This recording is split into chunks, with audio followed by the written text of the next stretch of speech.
Just in the last 2 minutes, Drew Brees will be the Saints' starting quarterback Sunday against the Kansas City Chiefs. Sources tell ESPN Saints believe he is fully healthy and doctors have cleared him to play. Again, this does not come as a huge surprise. Diana Rossini told us earlier that signs seem to be pointing towards it trending that way, but now it is official. And so, Diana, let me come to you again. Shefty just breaking this story moments ago. What more can you tell us?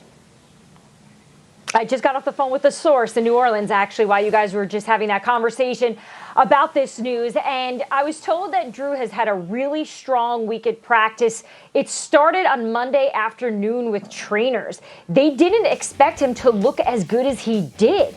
But they said he's sharp, he's healthy. And we know with rib injuries, probably basically with any major injury, it's not so much about the health on the field, it's the next day, dealing with that soreness.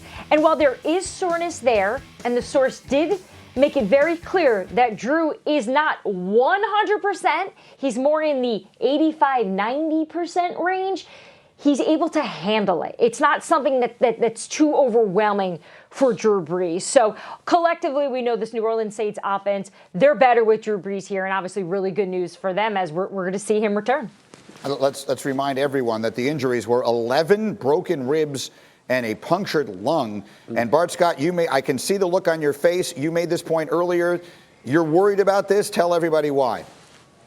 Listen, because as a defender, that is a bullseye for me. I don't care. It's the cost of doing business. If this is a team that I may have to face in the Super Bowl, I'm going to make sure I do some damage. I'm going to inflict as much damage as I can, especially early in the game, knowing that I have a great offense that can match them score for score. So he has a target on him. They're going to put some barbecue sauce on the ribs. And we're going to see if Drew Brees is about that smoke. 85% is not enough for me because I need him for the duration of the playoffs. I'm going to be targeting that. I'm going to fall on it. And if I get it fine, we'll have a pool for the FedEx. So I'll tell you what, Drew Brees better be ready because it doesn't care. If I have to take that extra step, we're going to take that extra step.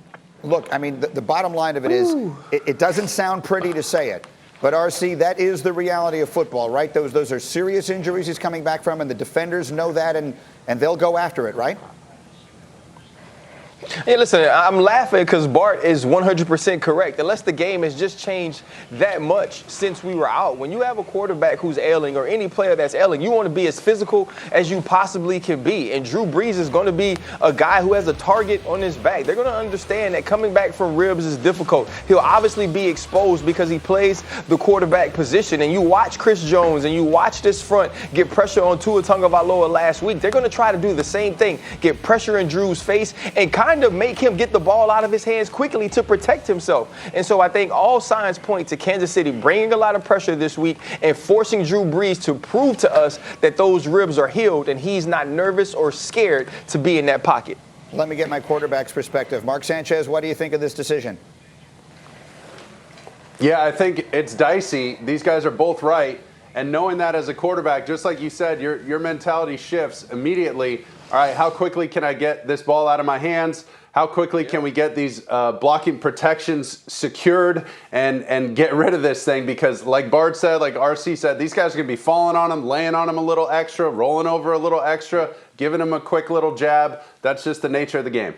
Okay, let me take a very quick break on that thought. We will have much more. Again, the breaking news from Adam Schefter just moments ago off 12 straight wins against rookie QBs going back to 2014. And generally, those games have not been close. They've outscored those teams by a combined 250 points during this streak. So this week, they get Tua, and it's a very big game for Miami. So let me bring in someone who was on those defenses at the beginning of this run. Rob Ninkovich. Rob, very simply, why is Bill so good against rookies?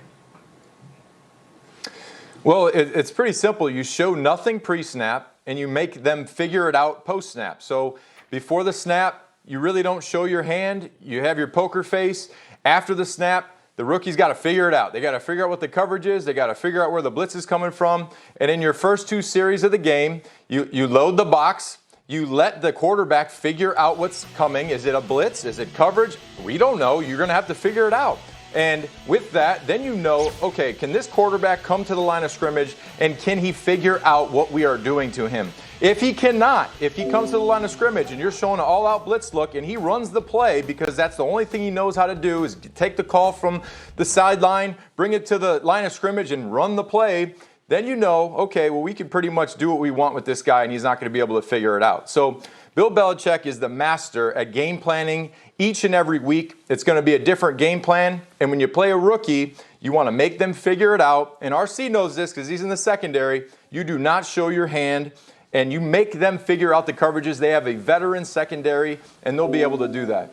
That video you just saw, by the way, was Rob Ninkovich sacking a then rookie Jared Goff. It was very modest of you not to point that out, but I decided to do it. Bart, you look skeptical. What is with the skeptical look on your face, Bart Scott?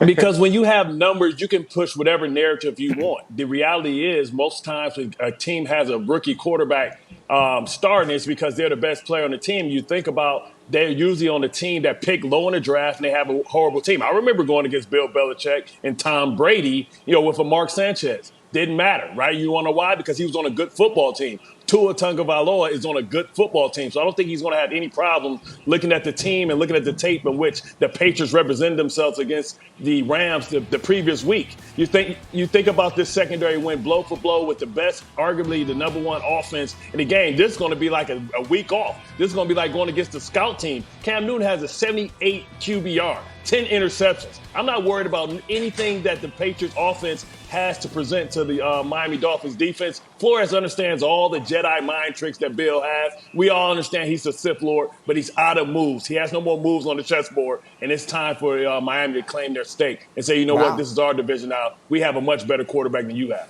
That would really be something. RC, who do you think wins this game? I think it's the Miami Dolphins, but I'm mad at Bart because I held that back during the morning meeting, and he didn't say it either, so I figured I was about to come on here and wow y'all with the fact that rookies play for sorry teams. But no, Bart busted out before me. Good job, bro. I'm with you. Great minds think alike. But you look on the other side of it.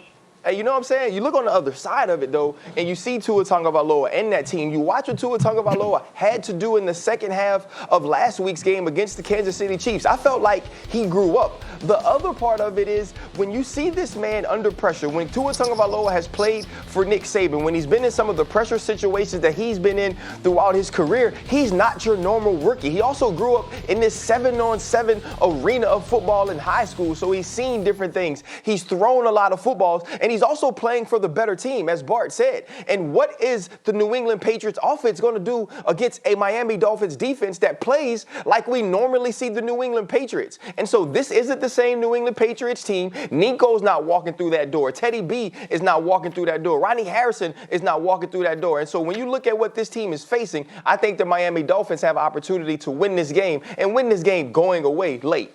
Well, that would really be something, and it's obviously one they desperately need as they're fighting with Baltimore for that final wild card spot. I'll just throw into the conversation, Justin Herbert's not on a great team, but he has had a brilliant season, and Belichick just